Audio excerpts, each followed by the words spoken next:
Assalamualaikum warahmatullahi wabarakatuh. Alhamdulillahirabbil alamin. Wassalatu wassalamu ala anbiya wal mursalin wa ala alihi wa ashabihi ajmain.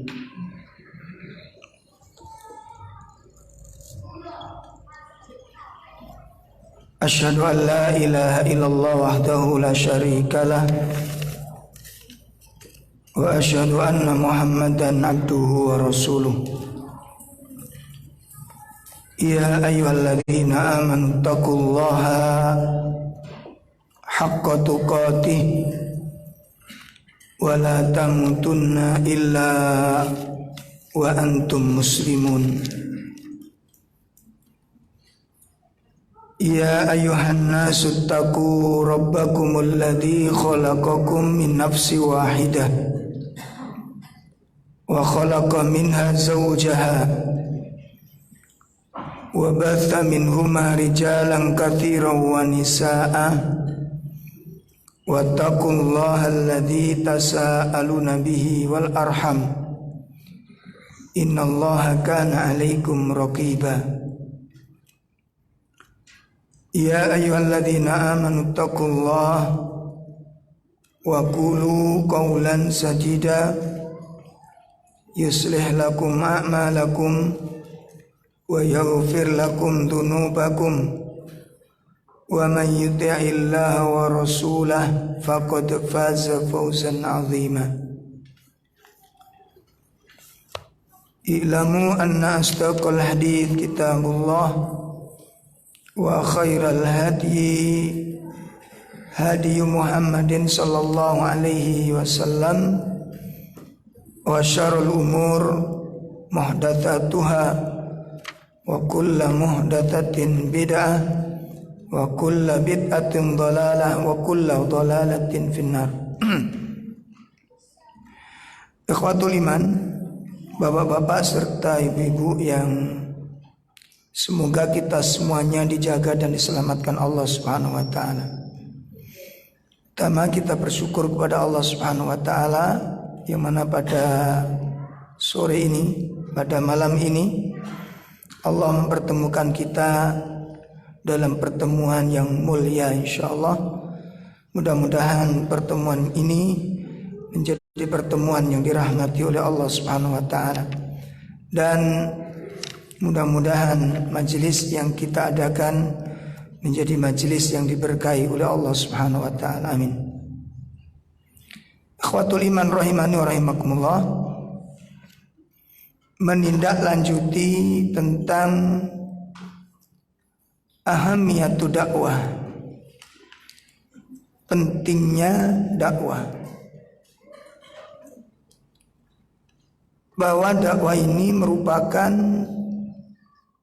sumber terbukanya seluruh kebaikan. Jadi dengan pintu dakwah ini terbuka pintu-pintu kebaikan dalam Islam, dan tertutupnya pintu-pintu keburukan dalam Islam. Kenapa demikian? Dari mana kita tahu setelah sholat subuh kemudian taklim atau zikir sampai matahari terbit, kemudian nunggu sesaat, kemudian sholat 2 rakaat. Di situ ada sholat namanya sholat suruk. Dari mana kita tahu? Dari mana kita tahu itu dan kita tidak mau ketinggalan untuk tidak melakukan amal ini, karena pahala yang sangat besar. Dari mana kita tahu bahwa sholat 2 rakaat sebelum subuh itu sangat besar nilainya dan kita nggak mau ketinggalan, kita merebutnya. Seandainya pun kita tertinggal, tidak menjumpai sholat qobliyah kemudian langsung sholat jamaah, dianjurkan untuk melaksanakan setelah sholat subuh. Dari mana itu kita tahu? Semua itu kita dapatkan dari mana? Ketika dakwah ini sampai kepada kita. Nah, ini bisa kita perbandingkan, ayo ikhwah, ibu, bapak sekalian. Kita bandingkan antara sebelum kita kesentuh dakwah dengan sesudah. Coba masih ingat-ingat masa lampau. Sebelum kita mengenal sunnah, apa yang kita lakukan? Sebelum dakwah ini nyentuh hati kita, apa yang kita lakukan? Apa yang kita perbuat? Banyak hal-hal yang negatif yang kita lakukan. Dalam beragama pun hal-hal yang musyrik kita jalankan, hal yang bid'ah kita lakukan. Itu kenapa? Karena dakwah belum sampai pada kita. Ya, saya baru kenal Quran Sunnah itu awal 80-an. Belum ada namanya dakwah sunnah, itu belum kenal.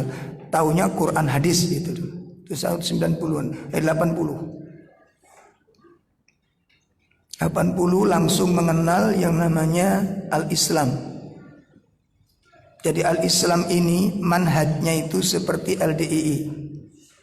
Saya, Ustadz Abu Jibrin, Ustadz Abu Rozan, Ustadz Abdul Hakim, Ustadz Burhan, Ustadz Abu Najwa, itu dulu satu rumpun, satu manhaj. Cuma kami sepakat untuk tidak berbaiat. Makanya saya termasuk disebut Ustadz Balelo, termasuk di dalamnya saya. Pusatnya di Solo. Kalau di Jawa Timur itu di daerah Balongbendo, besar. Jadi manhajnya persis LDI, ada baiat, ada amir gitu. Nah, saya di sana itu kurang lebih 13 tahun. Baru setelah itu kenal yang namanya dakwah tarbiyah. Dulu yang dikenal dengan teman-teman PK. Ya. Belum ada PKS, belum ada PK, belum ada. Saya baru kenal dan ngaji di situ sulit.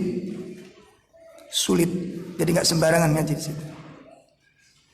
Kemudian baru kenal sunnah ini. Yang kenal sunnah dulu awal Ustadz Abu Najwa atau Ustadz Joko Purnomo itu. Itu yang awal kenal. Melalui kajian di Ustadz Hasim, mertuanya Ustadz Anwar. Di mana? Kediri.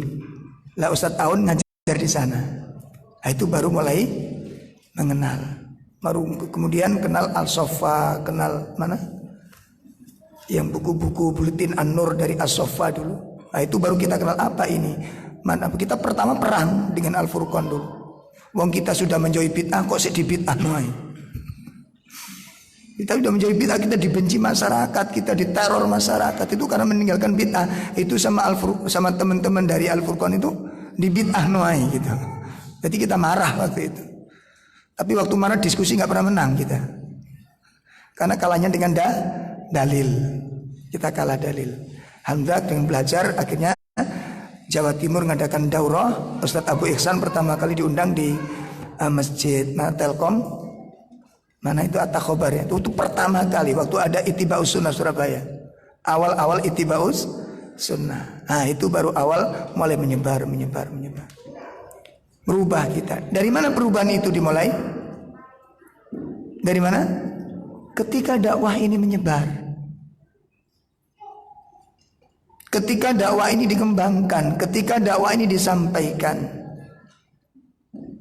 maka pandangan kita berbeda melihat Islam ini. Ya, berbeda. Perbedaan itu kita bisa memilah-milah. Saya dulu latar belakang saya Islam kejawen, puasa ilmu kesaktian. Ini sisa-sisanya masih ada, tinggal kurusnya. Nggak berkembang. Anda puasa makan jagung 24 jam itu jagung cuma segini sepotong sudah pernah kita amalkan. Dan kita lakukan bikin jimat itu seumur 15 sudah bikin jimat saya itu. Wallah. Ya, jadi kalau 24 jam itu selama 3 hari berturut-turut cuma makan sekali tok. Karena ada kesepakatan dengan sang guru, ya. Jadi puasanya makannya cuma sekali dalam 24 jam. Itu pun makan jagung satu itu dipotong jadi 2. Air minumnya segini. Udah sekali itu tok makan, nanti makan lagi jam 12 malam lagi. Jadi 3 hari itu makannya cuma 3 kali. Itu Masya Allah. Setelah itu baru kenal sunnah. Masya Allah, ternyata yang kita lakukan selama ini salah. Dari mana kita tahu itu salah? Makanya penting ya, kalau antum diem, bagaimana orang lain mengenal sunnah? Bagaimana orang lain mengenal hidayah? Bagaimana orang tersentuh? Dan kadang-kadang kita ini mau menyampaikan itu a priorinya didahulukan. Gak mungkin dia menerima. Dari mana antum tahu hatinya orang menolak? Sudah dicoba diingatkan? Hah? Sudah ditawari? Sudah didekati? Ini yang kurang kita. Ini yang kurang. Makanya ini penting untuk kita bahas. Supaya apa? Kebaikan yang kita miliki ini itu bisa dimiliki oleh orang lain. Di dalam kitab Tauhid Al-Muyassar itu beliau dalam kitab tersebut ketika menjelaskan tentang al-ihsan. Jadi al-ihsan tingkat agama Islam yang ketiga. Itu dibagi menjadi 2. Yang pertama adalah ihsan ilal khaliq, yaitu berbuat baik kepada sang pencipta. Yang kedua al-ihsan ilal khalq, yaitu berbuat baik kepada sesama makhluk. Nah, di situ dirinci oleh dalam kitab tersebut. Ya, berbuat ihsan kepada makhluk itu bisa dilakukan dengan 4 cara. Ini saya nukilkan dalam kitab Tauhid Al-Muyassar. Ya, jadi ihsan ilal khalq, berbuat baik kepada makhluk itu bisa dilakukan dengan 4 cara, dengan ada 4 pintu, dan semua orang pasti bisa berbuat baik. Siapapun orangnya, sekalipun orang cacat pun bisa berbuat baik, bermanfaat bagi orang lain, memberi sesuatu pada orang lain. Jadi nggak ada orang nggak punya kesempatan berbuat baik, itu nggak ada. Ya. Nah, apa 4 pintu dari pintu-pintu ihsan untuk berbuat baik kepada manusia? Dengan apa? Dengan cara yang bagaimana? Yang pertama adalah bil mal. Apa dengan apa? Dengan harta. Jadi kita bisa berbuat baik dengan manusia itu dengan harta, bagi orang-orang yang diberi kelebihan harta. Nih. Dan ini luas, wacananya, penjelasannya luas. Dan kita bisa berbuat baik itu. Cuma kita tidak mau gitu. Kita ini mampu, cuma kita nggak mau gitu. Coba saya tanya, kalau zikir pagi harian sudah rutin? Pagi, zikir petang itu sudah istiqomah ya? Insyaallah. Baca Quran sudah rutin? Istiqomah. Sedekah? Kok termenung? Ada apa? Tidak mampu? Bukan, tidak mau. Gak usah banyak-banyak kan sedekah itu. Kalau memang gak punya, gak mampu banyak. 1000 boleh? 500 boleh? 2000 boleh? Siapa yang mau? Ternyata di sini kita mandek ya. Itu potensi besar. Banyak saudara-saudara sekitar kita nih. Kalau antum datang ke rumah saudara-saudara kita, banyak yang membutuhkan. Itu satu. Ihsan dengan apa? Harta. Makanya kalau bisa di rumah ada kaleng infak itu, bikin. Jadi infak harian. Jadi tidak ada hari kecuali pasti ada infak. Ya, kalau perlu Lebih dari 1 kali kan nggak masalah. Kita biasanya kan qanaah itu ya. Jadi kalau infak pagi hari, sore sudah enggak. Kenapa? Karena pagi sudah. Makanya kita qanaah ini. Zuhud di dalam kebaikan. Masya Allah. Padahal kita mampu ikhwah. Cuma nggak mau kita melakukan itu. Atau antum kalau ke masjid ini bawa 2.000 aja, nggak usah banyak-banyak. Kira-kira pertanyaannya bisa nggak? Bawa 2.000 antum masukkan infak. Ini kalau 30 orang berapa tiap hari itu? Nanti dohor 1.000. 1.000 itu kalau bayar di rumah itu geletaan kayak sampah itu. Betul nggak? Disaponi itu. Anak-anak dibuat mainan sentilan itu. Itu masukkan infak pahala. Dan kalau berkumpul diberikan orang itu tersenyum orang itu. Kenapa antum dan saya tidak terampil untuk berbuat baik ini? Coba mulai besok gerakan 2.000 ke masjid. Masa antum kencing di toilet sak cerit aja 2.000?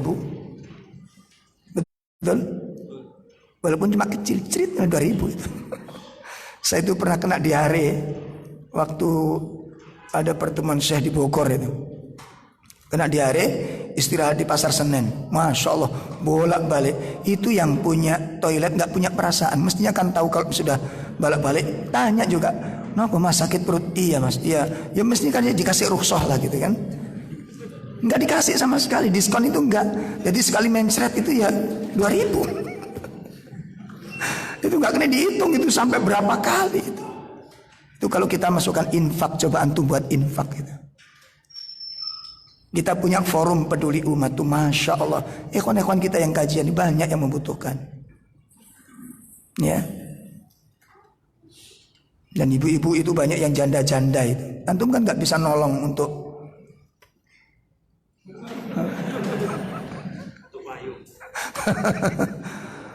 untuk poligami, nggak berani sama istri.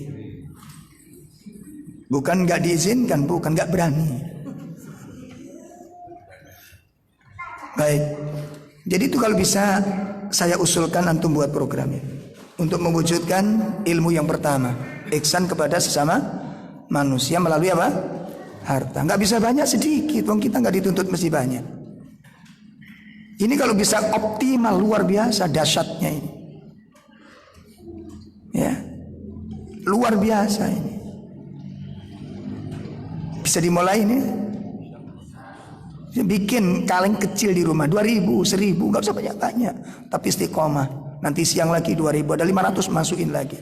1 bulan luar biasa. Ikhlas karena Allah dan rezeki kita pasti akan ditambah oleh Allah Subhanahu wa taala. Banyak saudara-saudara kita, nggak usah banyak-banyak palu. Mana di saudara kita sekitar banyak yang sangat butuh. Cuma karena kita agak merem-merem sedikit gitu kan, pura-pura nggak tahu, atau mungkin teman-teman kita pun nggak pernah menceritakan beban hidupnya.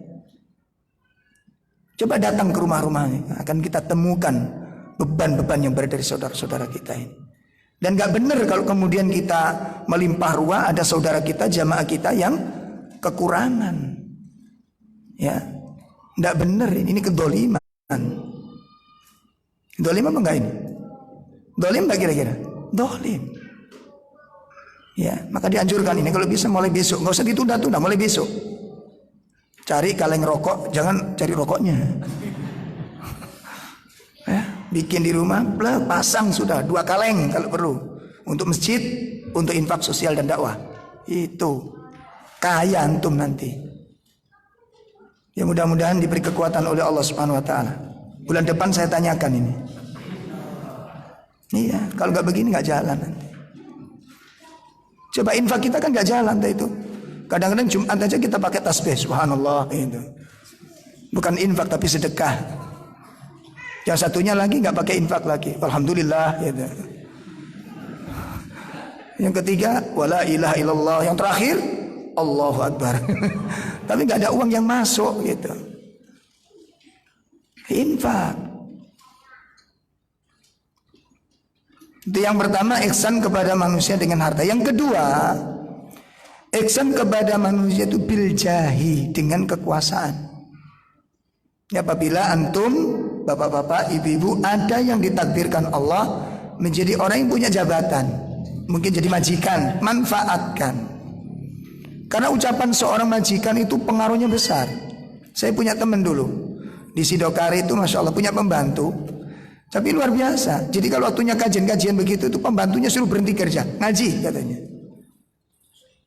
Seperti itu. Kalau Sabtu Minggu kita adakan daurah itu, kajian remaja itu, nggak pernah sudah. Pokoknya sekarang Sabtu Minggu saya yang kerja, kamu ngaji yo. Sehari penuh itu. Dan itu subhanallah, pembantu sampai kemudian dapat hidayah. Ada nggak yang lebih mahal gaji yang diberikan majikan daripada sekian ratus ribu yang diberikan kepada pembantu dibandingkan hidayah?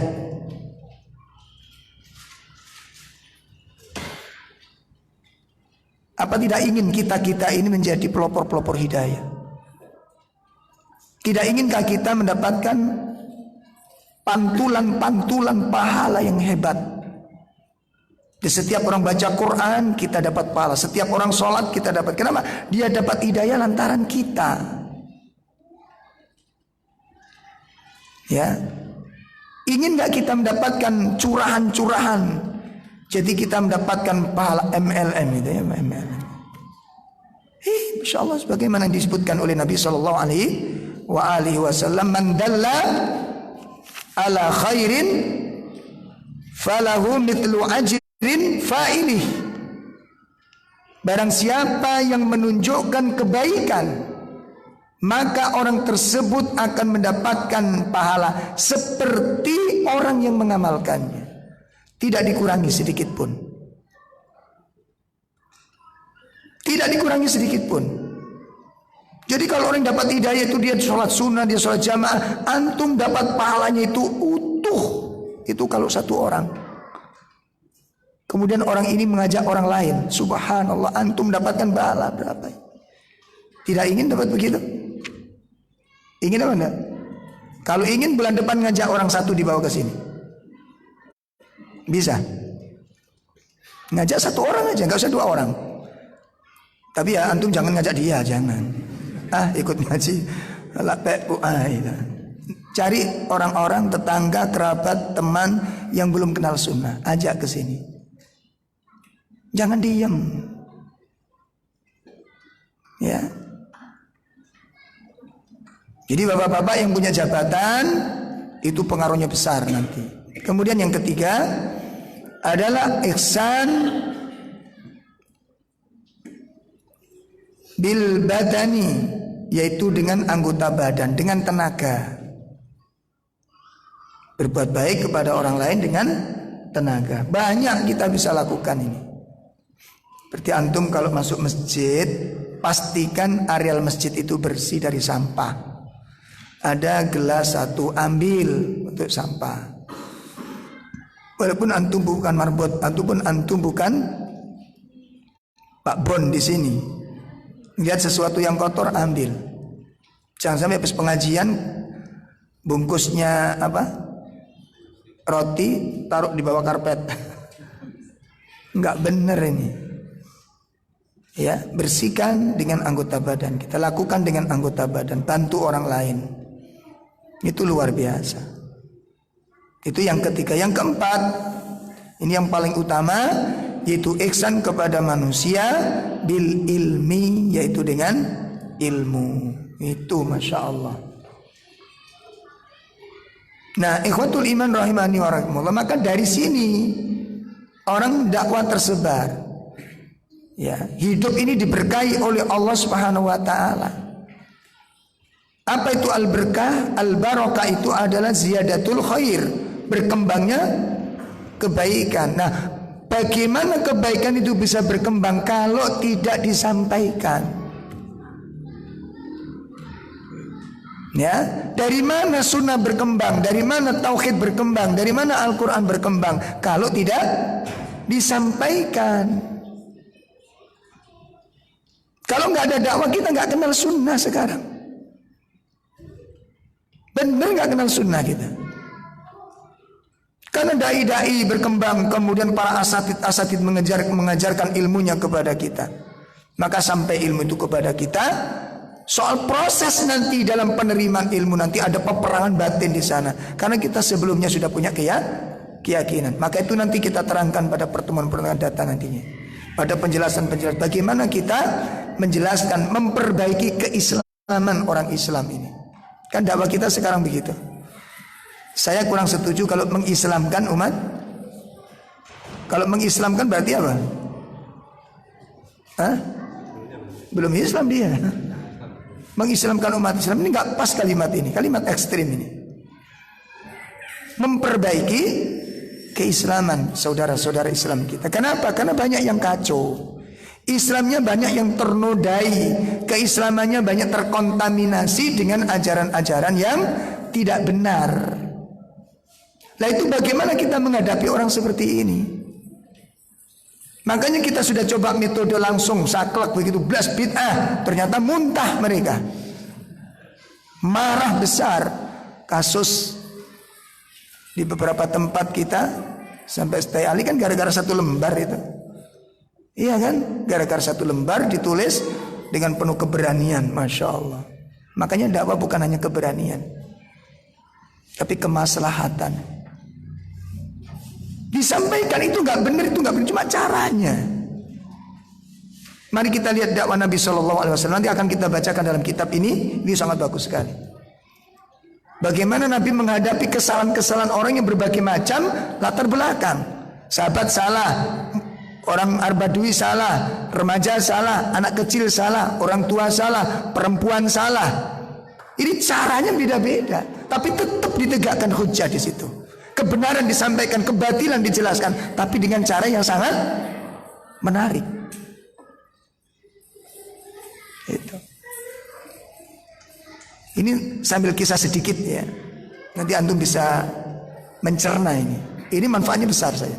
Waktu kami melakukan bedah rumah di daerah Krian, yang kita bedah itu rumahnya orang gila. Jadi yang laki-laki gila, yang perempuan sehat. Ini karena bapaknya itu ketiban balok nih kepalanya. Jadi akhirnya tempurungnya ini pecah, terus akhirnya apa? Hilang ingatan. Jadi rumahnya sudah nggak layak dihuni sudah. Jadi kalau kita ngelihat nangis sudah. Akhirnya bersihkan. Lah waktu bersih itu, yang namanya orang nggak sehat, kan? Kayu-kayu bakar tuh ditaruh ruang tamu, diambil sama bapak-bapak dibakar, ngamuk nggak karu-karuan. Ngamuk yang namanya apa itu dongkelnya kayu bosat dilempar semuanya. Saya bilang pokoknya meneng, ojo kadek ngomong celmotan. Ini kalau udah marah begini bahaya. Marah besar kan, 2 kali marahnya itu. Gara-gara kayu itu dibakar, kemudian golean boneka itu yang jelempit lusus diambil dibakar, tambah ngamuk ndak karu-karuan. Akhirnya setelah dohor, Mas Krisnya yang optik itu datang menjemputnya. Pak, ngapain tadi kok marah-marah? Iya, lawang orang-orang itu ngawur semuanya, dibakari semuanya, kayu-kayu dibakar. Lah itu sampah Pak. Sampah apa itu? Kayu bakar. Itu kayu bakar untuk masak itu Mas. Ngerti ya sampean? Ngono ya. Ngerti ya sampean?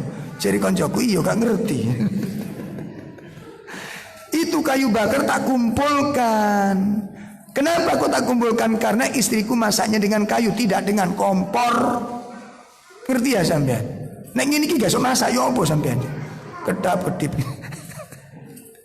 Iya tapi kan jangan ditaruh di dalam Pak, ditaruh di luar. Nek tak taruh di luar itu Pak, udan bocor. Ya bener ya. Iki sing salah sopo iki.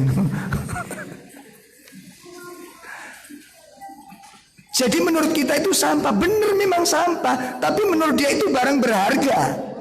Kenapa dia ngumpulkan sedikit-sedikit itu Pak? Dikumpulkan, dijemur, setelah itu disimpan di situ, ditaruh nggak di luar, taruh di dalam. Kenapa? Karena supaya nggak kehujanan, karena memang nggak punya teras dia. Kan juga nggak salah tuh ini. Coba lihat dua sisi. Kita memandang ini apa? Apa? Orang ini memandang apa? Bid'ah itu sampah. Tapi bagi para pelaku bid'ah apa itu? Hah? Apa? Emas. Ini amal utama, afdalul a'mal. Ini kalau saya amalkan jannah ini. Antum bilang apa? Neraka. Antum bayangkan ini. Apa yang terjadi? Gak ngamuk gimana? Uang emas dibilang tahi ini. Ini Ini emas, ini afdalul amal ini. Jalan menuju surga ini. Antum bilang syirik ini. Neraka. Marah mereka. Kenapa? Karena memandang. Nah, tugas kita adalah membekali orang seperti ini supaya nanti dia tahu ini sampah, Pak. Iya, sekarang dia tahu kalau ini sampah, begitu.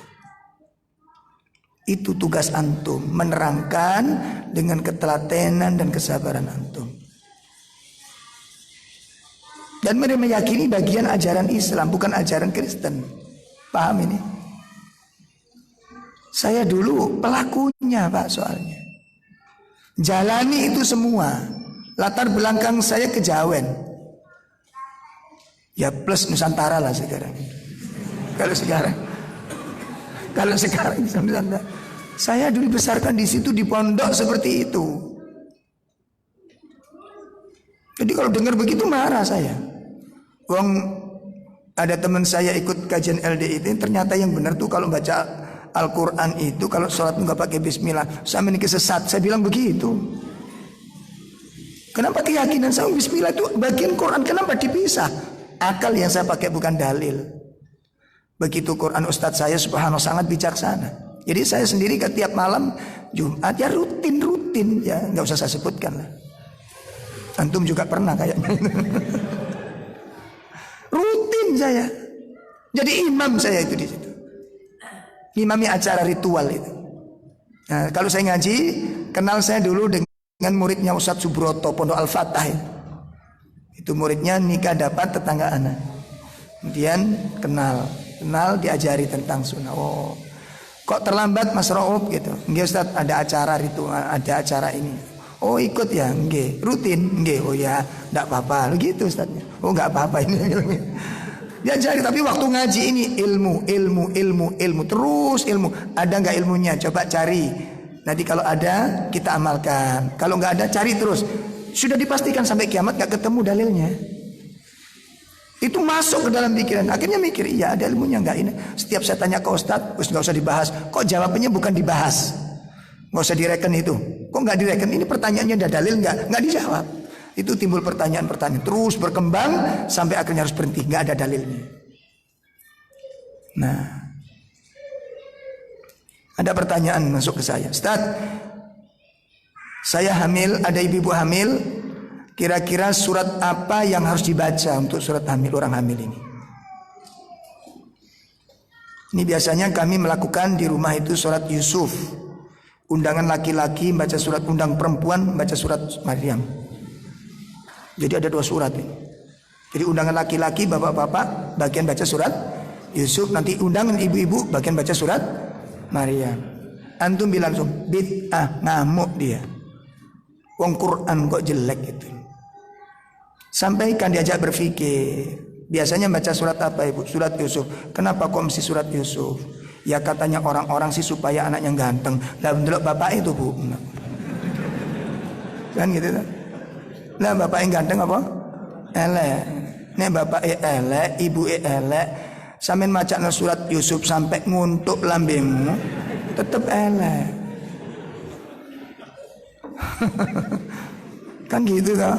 Orang tertawa dia, iya makanya dia Bill Clinton itu ganteng toh. Dibacakan surat Yusuf enggak? Enggak.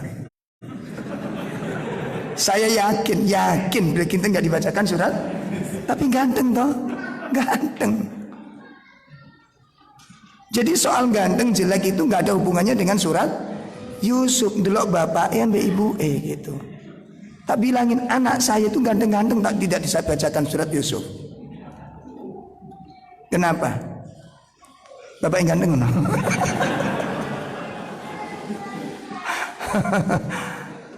Berpikir orang, oh iya intinya begini loh bu, boleh baca surat Al-Quran itu ajaran para ulama.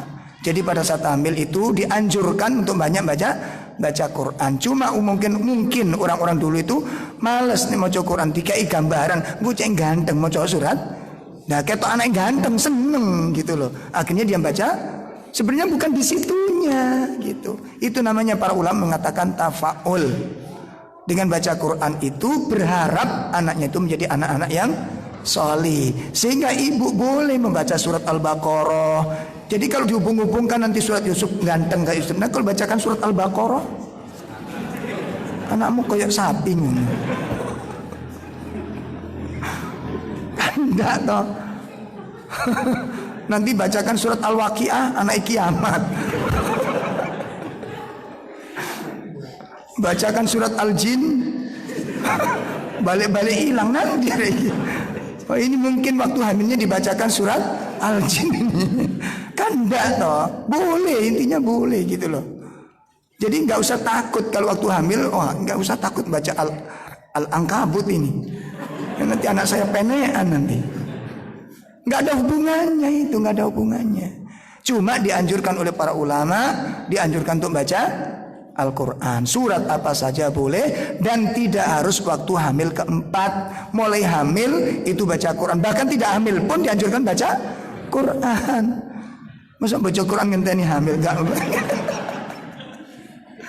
Nah ini pola pikirnya mulai apa? Apa Pak? Bergeser, sudah dia tinggalkan itu. Dia tinggalkan. Akhirnya Ustaz, bagaimana kalau saya adakan tasakuran? Apa itu tasakuran? Bikin banca. Ya nggak masalah. Cuma biasanya orang-orang kampung kita itu tasakurannya waktu hamil itu setiap hamil atau hamil pertama saja. Biasanya hamil pertama. Kenapa kalau hamil pertama tasakuran, kalau hamil kedua kufuran? Nah tidak syukuran apa? Ya kufuran. Kenapa? Nggak bersyukur kepada Allah. Mulai berpikir lagi. Iya. Intinya apa ini? Sedekah-sedekah, tapi tidak boleh dinisbatkan kepada kehamilan. Paham ini? Nah ini mulai tidak usah menyinggung, mengamuk itu dia. Ya. Makanya lihat kondisi orangnya. Kalau orangnya sulit menerima, diajak berpikir. Kalau memang mudah menerima, langsung sampai itu. Nggak ada tuntunan dalam Islam. Kami belum menemukan, sudah selesai. Paham ini? Dan ini dakwah. Tidak didakwakan nggak bisa, tidak disampaikan nggak bisa. Ya, makanya dakwah memiliki pengaruh yang sangat besar. Yang terakhir kemarin yang kita bahas, keutamaan dakwah ada berapa? Yang sudah kita jelaskan kemarin? 4. Yang terakhir apa yang terakhir? Hah? Enggak, keutamaannya. Keutamaannya ini. Ya. Apa? Maaf. Ihya'ul qulub. Nah. Jadi keutamaan dakwah itu adalah memberikan kehidupan bagi hati. Hati-hati yang mati itu akan tersirami dengan nasihat. Hati-hati yang gersang itu akan subur dengan ilmu. Dengan apa? Dengan dakwah. Dengan dakwah. Nah, kemudian berikutnya, bahwa dakwah itu merupakan sedekah. Adzan dulu, biasa. Tafadhol. Ya kita jeda dulu, ya kita adzan dulu, nanti kita lanjutkan setelah.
Alhamdulillah, kita lanjutkan.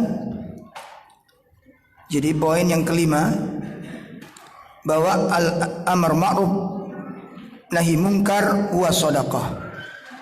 Ya. Jadi amar ma'ruf nahi munkar itu merupakan sedekah. Hal ini sebagaimana dijelaskan dalam sebuah ayat. Kita lihat ayat surat An-Nisa 114. Allah Subhanahu wa taala menyatakan, a'udzubillahi minasyaitonir rajim. La khaira fi katsirin min najwahum illa man amara bi shadaqatin aw ma'rufin aw islahin bainan nas wa man yaf'al dhalika ibtigha'a mardatillahi fasawfa nu'tihi ajran 'azima. Tidak ada kebaikan dari banyak pembicaraan rahasia mereka, ya, kecuali pembicaraan rahasia dari orang yang menyuruh orang untuk bersedekah atau menyuruh orang untuk berbuat kebaikan atau mengadakan perdamaian di antara manusia. Maka barang siapa yang berbuat demikian karena mencari keridhaan Allah, maka kelak kami akan memberinya pahala yang besar. Ini menunjukkan bahwa menyampaikan kebaikan itu merupakan apa? Sedekah. Dan ini dikuatkan dengan hadis Nabi Shallallahu Alaihi Wasallam dalam sebuah hadis yang diriwayatkan oleh Imam Muslim dan juga diriwayatkan oleh Imam Abu Dawud. Nabi mengatakan, wa amru bil ma'ruf sedekah wa nahyun 'anil munkar sedekah. Nabi mengatakan menyuruh berbuat baik itu merupakan sedekah dan mencegah orang dari kemungkaran adalah sedekah. Ya, ini keutamaan dari. Kemudian yang ke-6, keutamaan daripada amar ma'ruf nahi munkar atau dakwah, bahwa dakwah itu menjadi sebab datangnya pertolongan Allah, ya, sebab kemuliaan yang akan Allah berikan kepadanya dan kedudukan di muka bumi ini. Ya, dengan dakwah umat ini akan diberikan pertolongan Allah. Dengan dakwah umat ini akan diberi kemuliaan oleh Allah. Dengan dakwah umat ini diberi kedudukan dan kekuasaan oleh Allah di muka bumi ini. Allah Subhanahu wa taala menyatakan dalam surat Al-Hajj surat 22 pada ayat 40 dan 41. Allah Subhanahu wa taala menyatakan di dalam ayat 40, alladzina ukhriju min diyarihim bighairi haqqin illa an yaqulu rabbuna Allah walaula daf'ullahi an-nasa ba'dahum bi ba'din lahuddimat sawami' wa bi'un wa salawatu wa masajidu yuzkaru fiha ismullahi katsira wa la yansuranna Allahu man yansuruh innallaha laqawiyyun aziz alladzina immakkannahum fil ardh aqamus salata wa atawuz zakah wa amaru bil ma'ruf wa nahaw 'anil munkar walillahi 'aqibatul umur. Pada akhir ayat 40, Allah mengatakan wala yansurannallahu man yansuruh. Ya, Allah pasti akan menolong orang yang menolong agamanya. Allah pasti akan apa? Menolong kepada orang yang menolong agamanya. Nah, dakwah, ngajak orang kepada kebaikan, mencegah orang dari kemungkaran ini usaha untuk menolong agama Allah. Ya, mengajak orang supaya kenal dengan ketaatan, mengajak orang, mengingatkan orang tentang suatu kesalahan, ini merupakan bagian usaha untuk menolong agama Allah. Maka Allah akan memberikan pertolongan kepada orang tersebut. Itu janji Allah. Dan juga dikuatkan dalam surat Muhammad pada ayat ke-7, ya ayyuhalladzina amanu in tansurullaha yansurkum. Jika kalian menolong agama Allah, pasti Allah akan menolong kalian. Ini yang dikatakan oleh para ulama, al jaza jinsul amal. Balasan itu tergantung dari amalnya. Kemudian innallaha laqawiyyun aziz, dan Allah maha kuat dan Allah juga maha perkasa. Alladzina immakkannahum fil ard, yaitu orang-orang yang jika kami beri kedudukan. Ini orang-orang yang ditolong oleh Allah ini. Siapa mereka? Yaitu orang-orang yang apabila kami beri kedudukan mereka di muka bumi, mereka menegakkan sholat, mereka menunaikan zakat, mereka menyuruh orang berbuat ma'ruf dan mencegah dari perbuatan yang mungkar. Walillahi akibatul umur, dan kembalilah kepada Allah lah kembali segala urusan. Imam Muhammad bin Syekh Muhammad bin Amin Asy-Syakindi ya rahimahullah ta'ala berkata, ayat ini sebagai dalil bahwa Allah tidak akan menjanjikan pertolongan kepada umat ini. Saya ulangi, Allah tidak menjanjikan pertolongan kepada umat ini, tidak menjanjikan kemenangan, tidak menjanjikan kedudukan, melainkan dengan sebuah syarat. Dengan sebuah syarat, artinya umat ini ditolong oleh Allah, umat ini diberi kemenangan oleh Allah, umat ini diberi kedudukan yang kuat oleh Allah di muka bumi. Dengan syarat apa? Aqamus shalah, mereka menegakkan sholat, tegakkan sholat. Ini kita juga perlu pembenahan ini, ya. Perlu pembenahan, kita masih belajar menegakkan sholat, belum betul-betul menegakkan sholat. Kita lihat kalau para sahabat radhiyallahu anhum ajmain itu seringkali menunggu kedatangan Nabi SAW sambil tertidur, sampai doyong ke kanan, doyong ke kiri. Itu menanti siapa? Rasulullah SAW. Menunggu kedatangan Nabi untuk menegakkan sholat. Mereka datang lebih awal, ya. Jadi jarang sahabat-sahabat itu tertinggal dalam sholat. Kalau kita kan langganan, ya, tertinggal 1 rakaat, tertinggal 2 rakaat itu biasa bagi kita. Ikhwas sekalian, itu maksiat yang tersembunyi. Ya, itu maksiat yang tersembunyi. Kenapa? Sebab dengan adanya membiasakan terlambat dan tidak merasa bersalah, ada keinginan untuk tobat enggak? Hah? Ada keinginan untuk tobat enggak? Enggak ada. Kenapa? Karena tidak merasa bersalah. Di mana kesalahan? Kita tinggalkan sunnah Nabi SAW. Dengan ketinggalan kita 1 rakaat, 2 rakaat, akhirnya terbiasa kita tidak sholat rawatib. Betul apa enggak? Dan ini maksiat. Sehingga kalau lama kelamaan kita bermaksiat kepada Nabi SAW. Ya, maka ini tidak boleh dibiarkan terus menerus, harus dirubah. Itu yang pertama, aqamus shalah. Yang kedua, menunaikan zakat. Yang ketiga, menyuruh orang berbuat ma'ruf. Menyuruh, mari kita terlibat dalam dakwah, libatkan diri kita dalam dakwah. Mungkin tidak bisa dakwah dalam skala besar, dakwah infirati, dakwah fardiyah, dakwah secara individu. Ya, kita pasti punya teman kok, kita pasti punya tetangga, kita punya sahabat, kita punya kerabat. Lah dari deretan orang-orang ini yang kita kenal ini, dahulukan yang enak diajak ngomong siapa, dahulukan dia. Jadi kalau dakwah itu cari yang mudah-mudah dulu. Ya, cari yang mudah dulu. Artinya apa? Orang yang diajak apa? Berpikir gampang. Istilah kalau kita ngerjakan soal itu, yang kita kerjakan yang sulit dulu apa yang gampang dulu? Hah? Lah kita yang ngajak dulu sing ngeyelan dijak dhisik. Ya tinggalkan dulu, tadi yang mudah-mudah dulu, garap dulu dia. Ya ada teman, kita pasti kok ada 10 teman, pasti ada salah satu yang enak diajak ngomong. Betul? Dalam? Pasti ada salah seorang yang enak diajak, dekati dia, ajak dia kepada sunnah.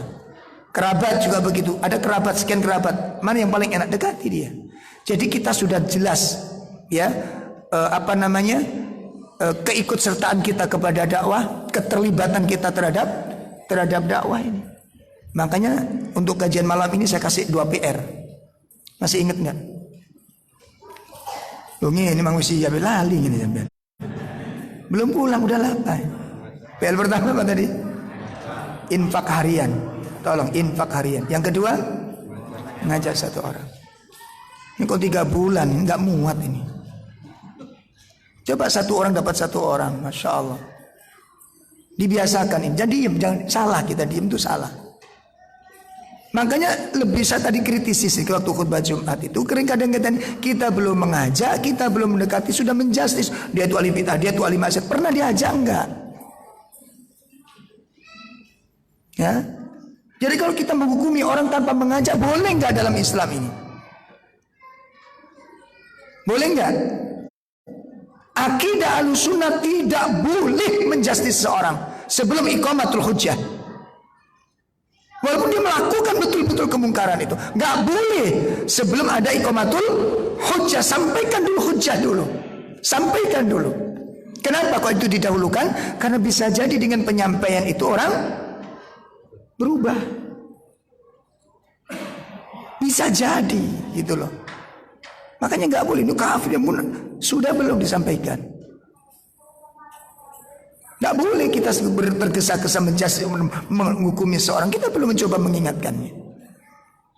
Dan kita disalahkan oleh Allah Subhanahu Wa Taala cara seperti itu. Dan ini menodai dakwah Ahlussunnah. Menodai dakwah Ahlussunnah. Jadi kan tuh lihat kaidah-kaidah bagi manhaj Ahlussunnah dalam menetapkan. Seperti sekarang musim, kalau ada orang takfiri, sekarang ada orang tahdziri. Hobi tahdzir. Itu tetangga sebelah ya. Dikit-dikit sururi, dikit-dikit sururi. Apa itu sururi? Gak ngerti sururi dia. Kita tunjukkan, sama ada beberapa teman kita duduk, kita jadak dialog. Gak bunyi, kalau dia ketemu itu gak, kalau di luar udah kayak Masya Allah. Sampai kemarin saya datang tamu, saya ingatkan, kalau memang ada salah itu diingatkan. Ahlussunnah itu kalau melihat orang salah, apa? Diingatkan. Mana nasihatnya? Belum dinasihati udah di apa? La haula wala, tinggalkan sifat demikian. Coba kaidah-kaidah Ahlussunnah dipelajari lagi, diulang lagi, dikaji lagi, lebih detail, ya, lebih detail bagaimana Ahlussunnah mensikapi kesalahan orang itu. Jelas ini Pak. Dan kita jangan sampai gampang-gampang menuruh ini bukan Ahlussunnah. Kaidahnya apa? Disebut Ahlussunnah itu apa kaidahnya? Itu dipelajari lagi lah. Dipelajari lagi. Sehingga nanti kita tidak bersifat berlebih-lebihan dan tidak bersikap meremehkan. Baik. Kemudian yang ketujuh, ya. Betul. Keutamaan yang ketujuh bahwa amar ma'ruf nahi mungkar merupakan karakteristik orang-orang mukmin yang soleh. Ya. Jadi sifat orang-orang mukmin yang soleh itu suka ngajak orang dalam kebaikan. Allah katakan di dalam surat At-Taubah ayat 71-72. Wal mu'minuna wal mu'minatu ba'duhum awliya'u ba'd ya'muruna bil ma'rufi wa yanhauna 'anil munkar wa yuqimuna as-salata wa yu'tuna az-zakah wa yuti'una Allah wa rasulahu ulaika sayarhamuhumullah innallaha azizun hakim. Wa'adallahu al-mu'minina wal-mu'minati jannatin tajri min tahtiha al-anhar khalidina fiha wa masakin tayyibatan fi jannati adn wa ridwanun minallahi akbar dzalika huwal fawzul azim. Dan orang-orang yang beriman baik laki-laki maupun perempuan Ya. Sebagian mereka menjadi penolong bagi sebagian yang lain. Mereka menyuruh berbuat yang ma'ruf dan mencegah dari yang mungkar, melaksanakan sholat, menunaikan zakat, dan taat kepada Allah dan Rasulnya. Mereka akan diberikan rahmat oleh Allah. Sungguh Allah Maha Perkasa, Allah lagi Maha Bijaksana. Allah menjanjikan kepada mereka, yaitu kepada orang-orang mukmin laki-laki maupun perempuan, mereka akan mendapatkan surga yang mengalir di bawahnya sungai-sungai, mereka kekal di dalamnya dan mendapatkan tempat yang baik di surga, yaitu Jannatul Adn, dan keridhaan Allah lebih besar. Itulah kemenangan yang agung. Itu diberikan oleh Allah kepada orang-orang mukmin yang mereka melakukan amar ma'ruf nahi mungkar. Nah, ini bapak-bapak, ibu-ibu sekalian yang dimuliakan Allah. Kemudian yang terakhir, bahwa amar ma'ruf nahi mungkar merupakan kunci terbukanya pintu hidayah. Ya, amar ma'ruf nahi mungkar atau dakwah itu merupakan kunci terbukanya pintu hidayah. Makanya jangan segan-segan ngajak orang untuk berbuat baik, Pak. Masya Allah. Hidayah itu milik Allah, dan Allah yang tahu di tempat mana, pada saat bagaimana hidayah itu dimasukkan ke dalam hati seorang. Jangan lihat orangnya, tapi lihat kekuasaan Allah Subhanahu wa taala.